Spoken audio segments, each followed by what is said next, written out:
Hello, everyone. Hi, Stani. How are you? GM, very good. GMG afternoon. Is there an afternoon acronym? No. All right. As she mentioned, I am Jacquelyn Melinek. I'm a senior crypto reporter at TechCrunch, and I'm joined here with Stani Kulechov. Yeah. We talked about this backstage. I'm sorry. And obviously, he is the founder and CEO of Aave, and he is also the founder of Lens Protocol. And we are here to talk about stablecoins today.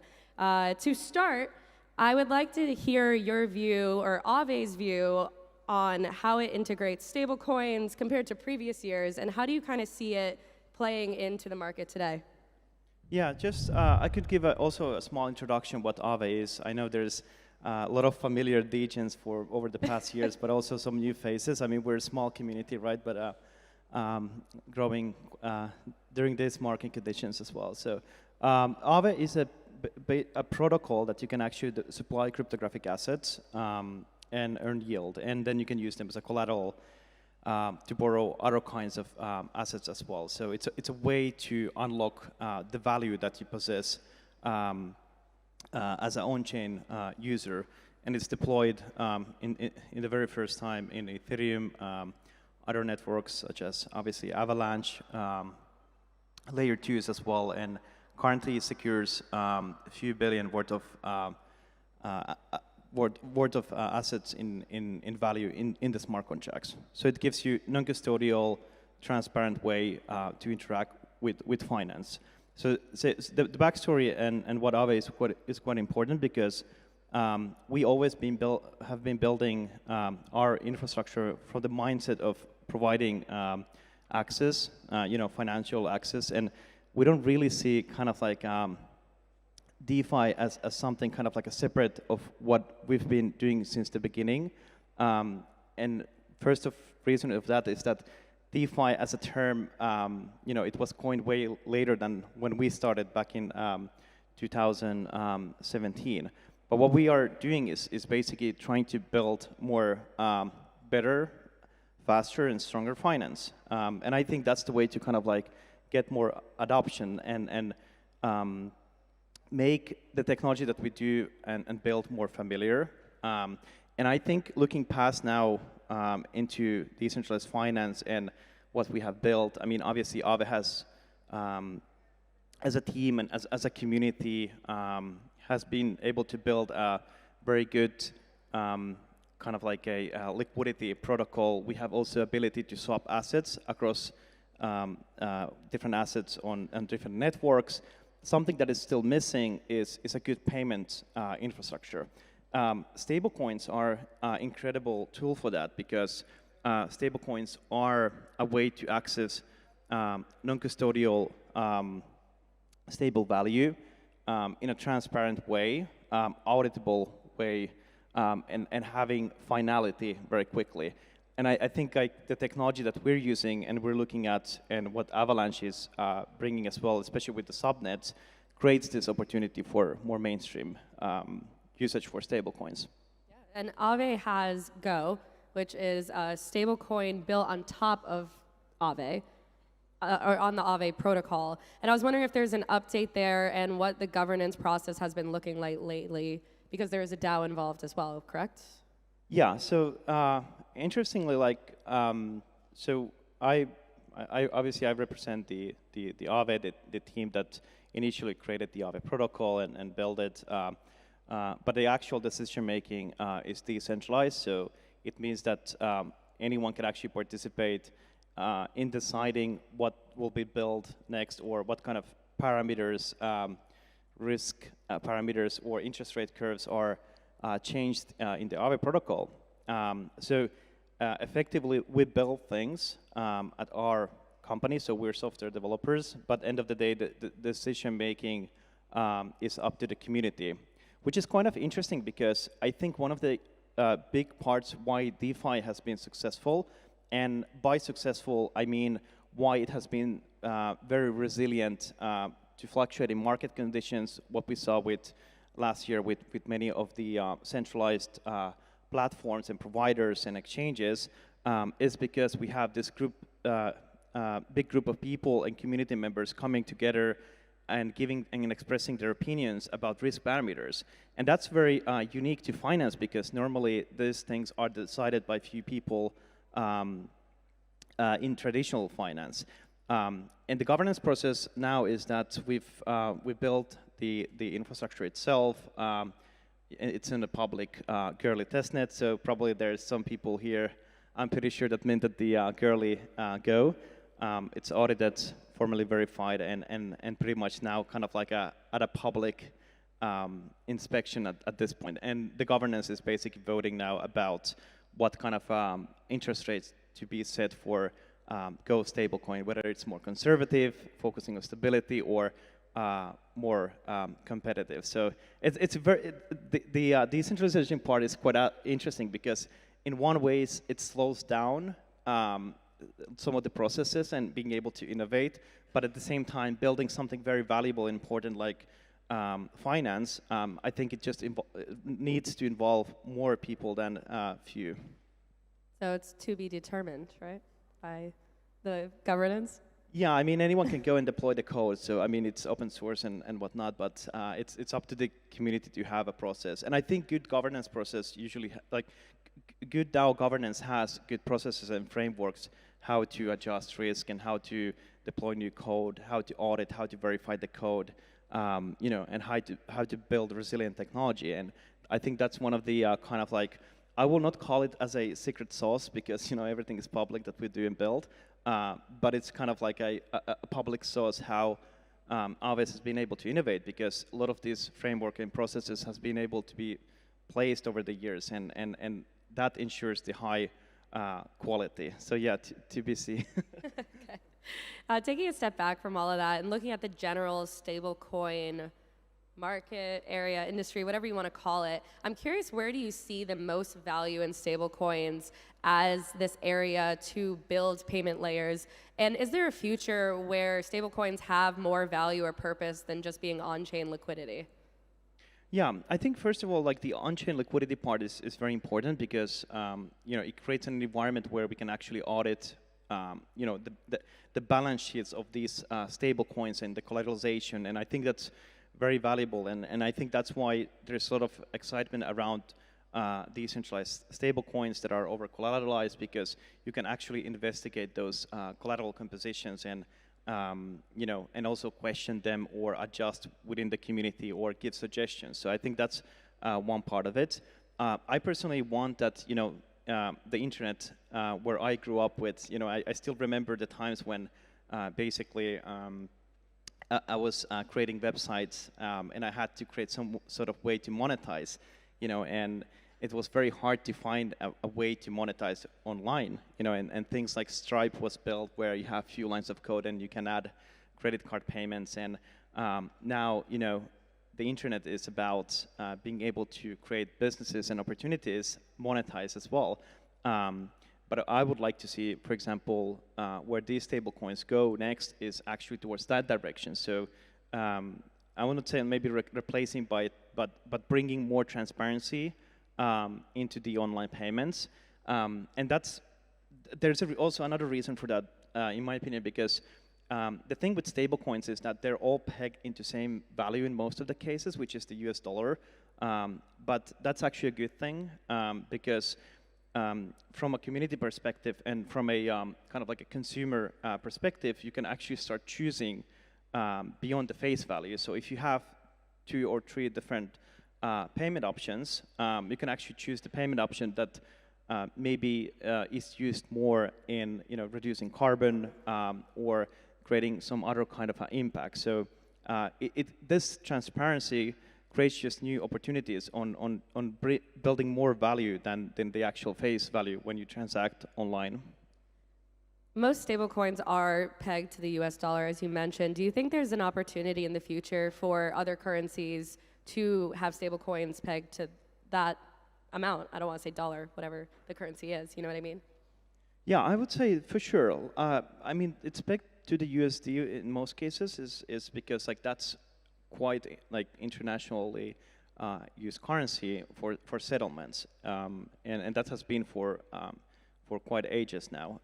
You know, and there is already stable coins that are pegged to euro, And it's hard to actually imagine like what will be the kind of like a leading pegged currency in the future, because there's more and more political involvement into what like not only like related to stablecoins, but what is the like international settlement for transactions, and that's an important thing, because a lot of the debt is actually it's based on interest rates, and the interest rates means actually annual growth for a currency, and the more debt you can issue in a particular currency, the more you can also grow that currency itself. But I think like the more exciting part, and why we're all here, is actually thinking about further like how we can actually unpeg ourselves from the current traditional economy and find new ways to actually exchange value in a relatively stable way, where we don't have to attach ourselves into the existing or underlying economies, but find something new. And I think that's the most fascinating area. And one interesting stablecoin is Rye, that is very small but also decentralized stablecoin, mainly backed on with Ethereum. Also kind of like has a price basket. And also I would like to see some sort of pegging into the consumer price indexes and those kind of solutions. So I think the design space is very open. I'm glad you brought up Rye, because I was going to go into my next question. It was obviously Tether is the biggest stablecoin out there. Then we have USDC, and then there's a bunch of other smaller players, so to speak.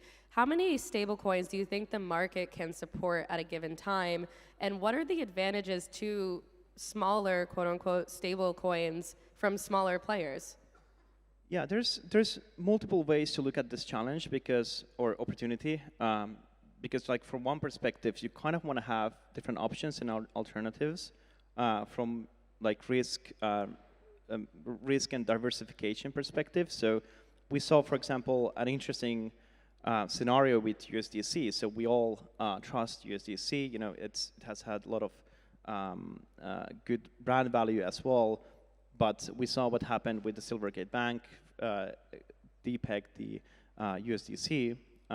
For obvious reasons, but that just showcases that you want to kind of have more diversity when it comes to things like stablecoins.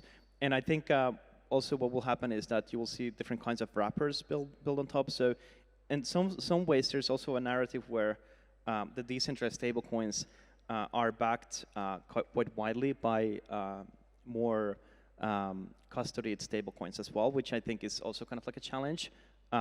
It's a good thing, because you want to back something you can trust, but at the same time you want to avoid a single point of failures as well. So I think there's definitely room in terms of the Aave community.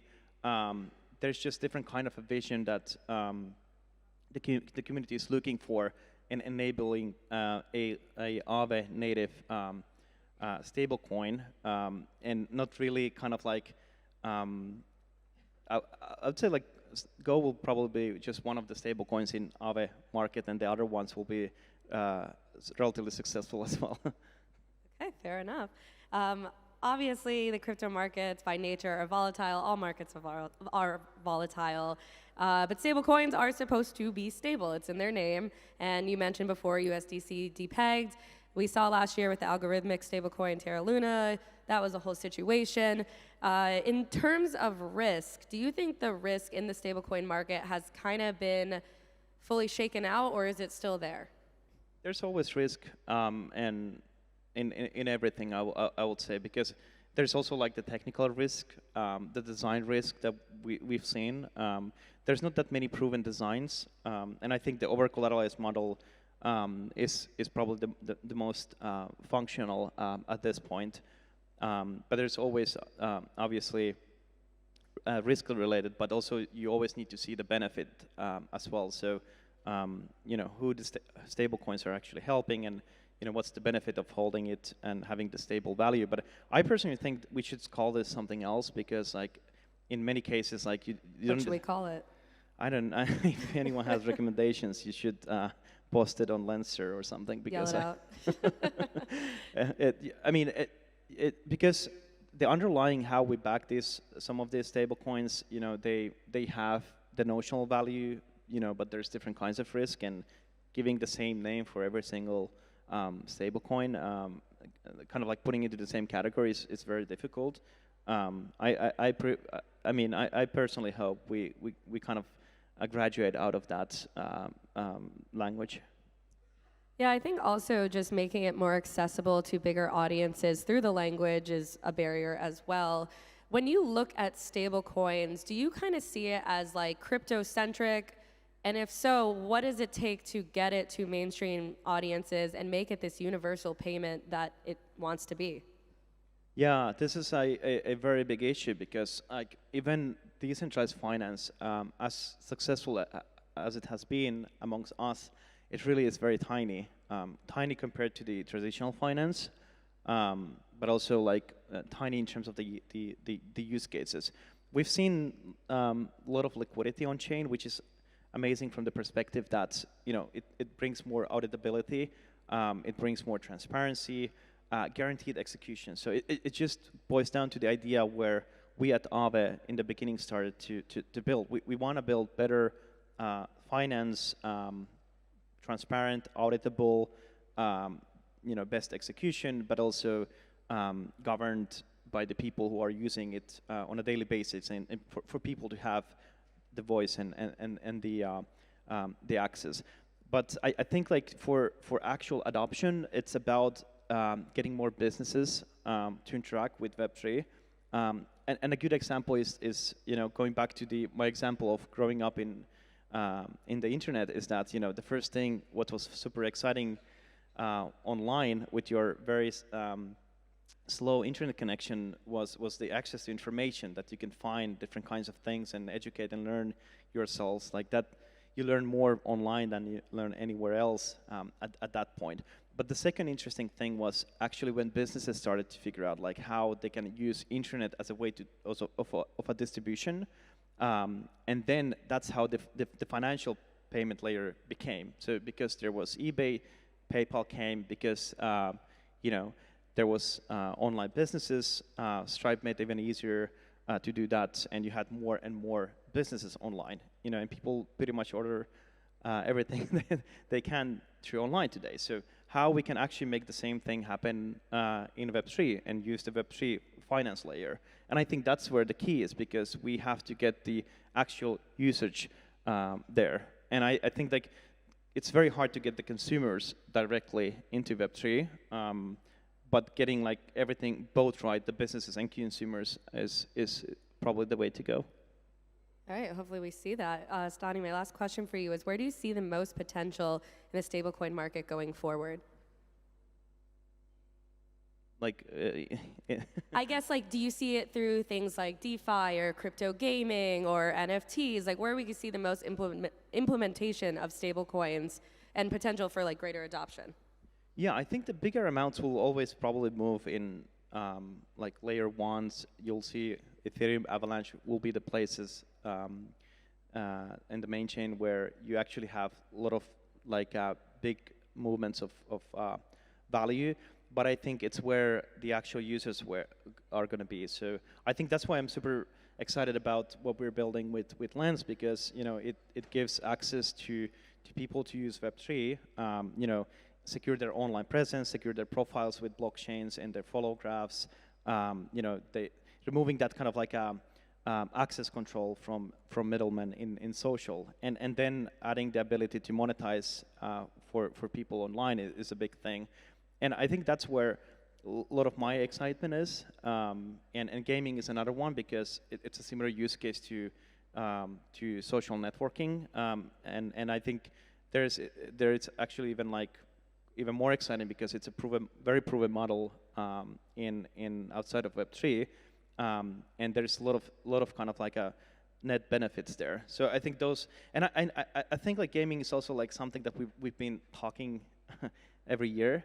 But I think it's just like, it just takes those gradual improvements in the technological stack, and also smart people to come and build, creative people to come and build. There's a lot of new creatives building in Web3, and I think now it's quite an interesting time for gaming as well. So I think those two verticals are quite super cool. No, it'll be interesting to see how this all pans out. Stani, thank you again for taking the time to talk today. And thank you to everyone for listening in. Thank you.